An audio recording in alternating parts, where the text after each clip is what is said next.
샬롬 할렐루야. 열왕기상 18장 38에서 39입니다. 이에 여호와의 불이 내려와서 번제물과 나무와 돌과 진흙을 태우고 또 도랑의 물을 핥은지라. 모든 백성이 보고 엎드려 말하되 여호와 그는 하나님이시로다. 여호와 그는 하나님이시로다 하니. 아멘. 에스겔 36장 37절입니다. 주 여호와께서 이같이 말씀하셨느니라. 그래도 이스라엘 족속이 이같이 자기들에게 이루어 주기를 내게 구하여야 할지라. 내가 그들의 수요를 양떼같이 많아지게 하되입니다. 아멘. 제목은 불의 응답을 받은 엘리야입니다. 이스라엘 역사상 악한 왕으로 손꼽히는 아합은 시돈의 왕 엣바알의 딸 이세벨을 왕비로 맞아들였습니다.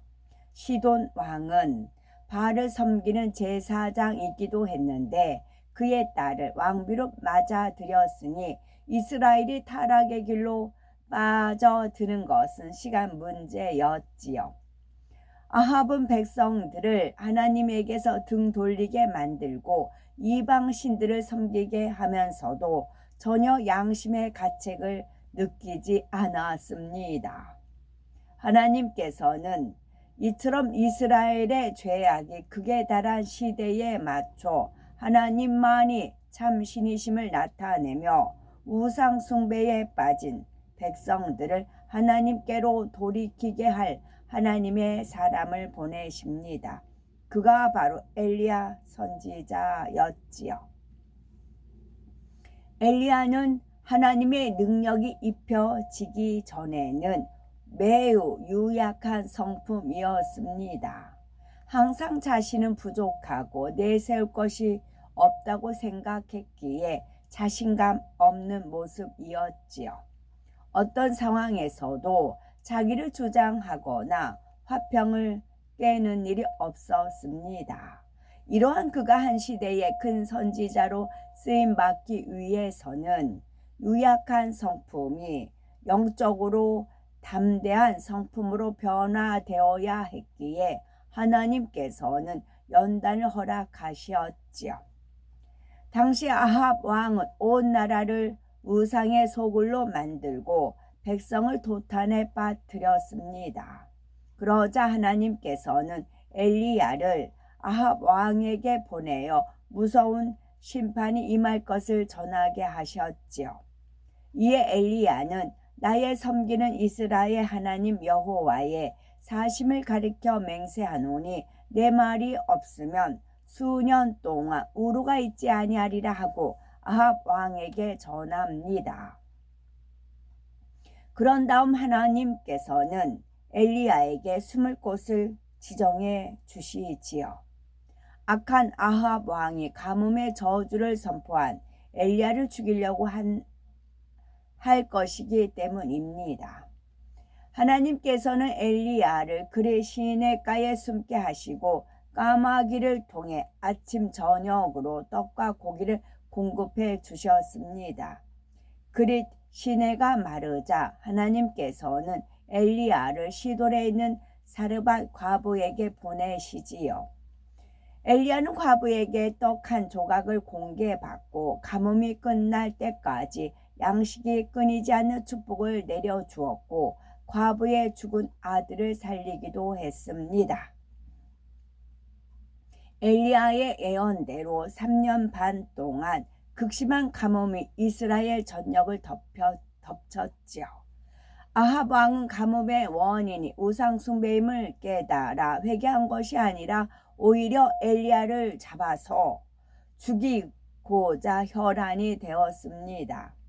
그런데 하나님께서는 엘리야에게 너는 가서 아합에게 보이라 내가 비를 지면에 내리리라 말씀하시지요. 이때도 엘리야는 하나님 말씀에 순종하여 아합 앞에 나아갑니다. 아합은 엘리야를 보자마자 이스라엘을 괴롭게 하는 자여 니냐 하며 소리칩니다. 이에 엘리야는 두려움이 없이 내가 이스라엘을 괴롭게 한 것이 아니라 당신과 당신의 아비의 집이 괴롭게 하였으니 이는 여호와의 명령을 버렸고 당신이 바알들을 쫓았음이라 하지요. 즉 3년 반의 가뭄은 왕과 백성의 우상 숭배로 인한 재앙이라는 것입니다. 그리고 아합에게 바알의 선지자 450인과 아세라의 선지자 400인을 갈멜산으로 모아 내게로 나오게 하소서 합니다. 엘리야는 이들과 대결할 때 살아계신 하나님만이 불로 응답하실 것을 굳건히 믿었지요. 그래서 백성들에게 불로 응답하는 신 그가 하나님이시니라 외쳤지요. 엘리야는 바알 선지자들에게 먼저 한 송아지를 택하여 잡고 너희 신의 이름을 부르라 그러나 불을 놓지 말라고 합니다. 왜냐하면 그들은 바알만이 하늘에서 불을 내리며 비, 바람, 폭풍을 일으킨다고 믿었기 때문이지요. 수백 명의 큰 소리로 바알을 부르며 수백 명이 큰 소리로 바알을 부르며 칼과 창으로 자기 몸에 상처를 내어 피를 흘리면서까지 응답해 달라고 외쳤지만 오정이 지나 저녁 소제 드릴 때까지 아무 소리도 응답도 없었습니다. 이를 지켜본 엘리야는 먼저 여호와의 무너진 단을 수축합니다. 그런 다음 번제물 위에 많은 물을 붓게 하지요. 그 이유는 무엇일까요? 오직 하나님께서 역사하셨음을 누구도 의심하지 않고 믿도록 하기 위해서입니다. 3년 반 동안 계속된 가뭄 중에 무엇보다 귀한 것은 물입니다. 그 물을 통 4세 담아 3번씩이나 제단에 부었지요. 이는 하나님께서 반드시 심고 행한 대로 거두게 하실 것을 믿었기 때문입니다. 또한 하늘에서 불이 내려와 재물을 불살랐을 때 누구도 하나님의 역사를 부인하지 못하게 하기 위함이었습니다. 바알은 한낱 생명이 없는 우상에 불과하며 오직 하나님만이 참 신이심을 역력히 보여주고자 했던 것이지요. 마침내 엘리야가 여호와여 내게 응답하소서 이 백성으로 주 여호와는 하나님이신 것과 주는 저희의 마음으로 돌이키게 하시는 것을 알게 하옵소서라고 부르짖자 하늘에서 불이 내려와 번제물과 나무와 돌과 흙으로 데웠고 도랑의 물까지 다 핥았습니다. 이 광경을 지켜본 백성들은 여호와 그는 하나님이시로다 고백하며 하나님만이 참 신임을 인정하였지요.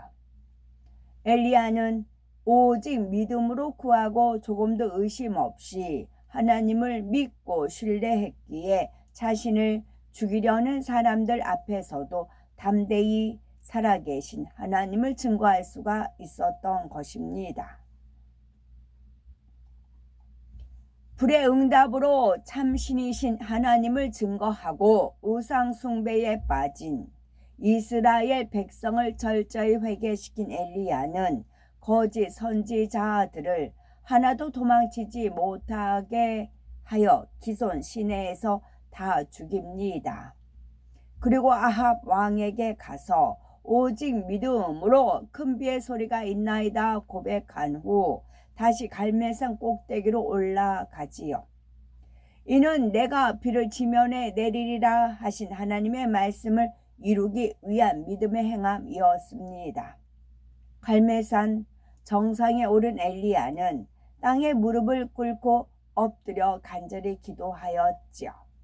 얼마나 간절히 부르짖어 기도했던지 창자가 꼬이고 배가 뒤틀려 허리가 구부러지면서 얼굴이 무릎 사이로 들어갈 정도였습니다. 엘리야는 하나님으로부터 응답받을 때까지 쉬지 않고 간구하였지요. 그리고 사환에게 올라가 바다편을 바라보라 합니다. 사환이 올라가 보니 아무것도 없나이다 하자 7번까지 다시 가라라고 하지요. 바다편에서 사람의 손만한 작은 구름이 일어날 때까지 사환에게 7차례나 바라보게 했습니다. 엘리야의 간절한 기도는 하늘 보좌를 움직이며 하나님을 감동하게 하기에 충분하였지요. 3년 반 동안 닫힌 하늘을 열어 비를 오게 하는 기도이니 얼마나 마음과 뜻과 정성을 다했겠습니까? 엘리야는 응답받을 때까지 오직 믿음으로 기도하였습니다. 하나님께서 응답해 주겠다고 약속하셨어도 사람 편에서 구해야 한다는 영계의 법칙을 알았기 때문입니다. 또한 엘리야는 하나님의 약속을 믿기에 믿음의 행함과 함께 믿음의 고백으로 하나님의 응답을 끌어내렸습니다. 작은 구름만 일어났을 뿐 아직 비가 내리지도 않았는데 사환에게 올라가 아합에게 고하기를 비에 막히지 아니하도록 마차를 갖추고 내려가소서라고 말하지요. 그러자 조금 후에 구름과 바람이 일어나서 하늘이 캄캄하여지고 큰 비가 내렸습니다. 우리도 엘리야처럼 하나님께 응답받고 마음의 소원을 이루기 위해서는 무엇보다 하나님을 기쁘시게 하는 믿음을 내보여야 합니다. 기쁨으로 예배 드리고 정성껏 예물도 준비해 드려야 하지요. 또한 의심 없이 끝까지 믿음으로 구하되 입술로 시인하는 것 역시 중요합니다. 창조주 하나님께서는 못 이루실 일이 없습니다. 우리가 믿음으로 구할 때 어떠한 문제라도 해결해 주시지요. 그러므로 오직 믿음의 고백을 하며 응답 받을 때까지 간절히 기도함으로 하나님께 영광 돌려야 되겠습니다. 아멘. 아합 왕은 어떤 인물일까요? 아합은 북이스라엘 왕조 가운데 가장 악명을 떨친 인물입니다. 바알을 숭배하는 이세벨과 결혼하여 바알의 단을 쌓고 섬기며 아세라 목상을 만들어 하나님의